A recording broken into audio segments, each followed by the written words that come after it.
जो परीक्षा हुई है वो 19 से 21 सितंबर को हुई थी।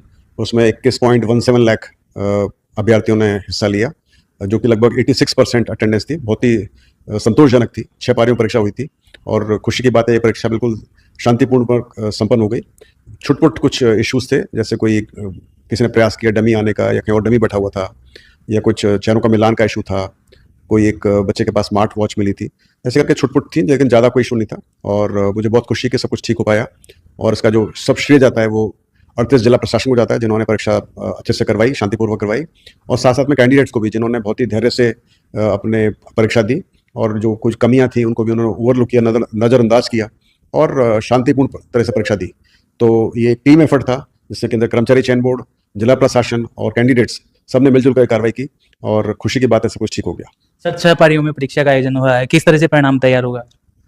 अब चूंकि ये परीक्षा 6 पारी में हुई है तो नेचुरली इसमें नॉर्मलाइजेशन करना पड़ेगा, और जैसे आप सबको मालूम है कि नॉर्मलाइजेशन के लिए हमने नया फार्मूला इस्तेमाल कर रहे हैं, जो कि हमने जेल प्रहरी परीक्षा से शुरू कर दिया था।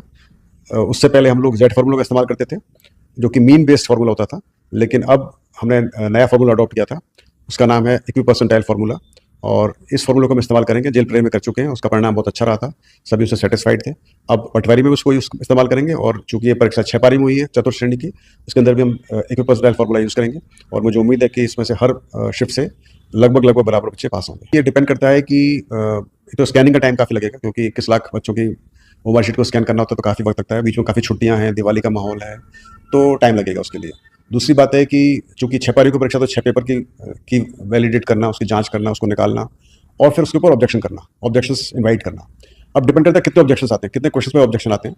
यदि ज़्यादा नहीं होंगे तो टाइम कम लगेगा, ज़्यादा होंगे तो टाइम ज़्यादा लगेगा। बाकी पूरा प्रोसीजर, चाहे परीक्षा 100 बच्चे करें, चाहे इसमें 1 लाख बच्चे हों, पूरा प्रोसेस वही होता है परिणाम निकालने का।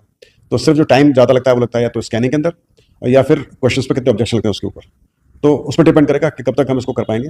हमारा वैसे प्रयास दिवाली से पहले करने का था या है अभी भी, लेकिन डिपेंड करता है कितने ऑब्जेक्शन आते हैं और क्या रहता है।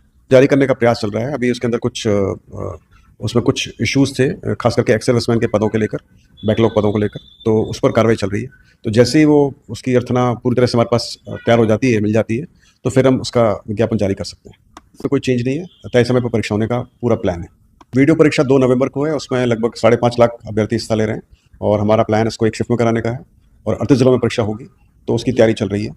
और उसके बाद में फिर 6 नवंबर को परिचालक भर्ती, जिसमें लगभग 1.1 लाख यानी 1,10,000 बच्चे बैठेंगे, और वो भी एक ही पारी में है, और वो हम 7 जिलों में कराने का प्लान कर रहे हैं। तो उनकी तैयारी चल रही है और सब कुछ रेडी है। टाइम से परीक्षा होगी, कोई चेंज नहीं होगा। आप सब देख चुके हैं, जैसे अभी आज न्यूज़पेपर में पढ़ा था हमने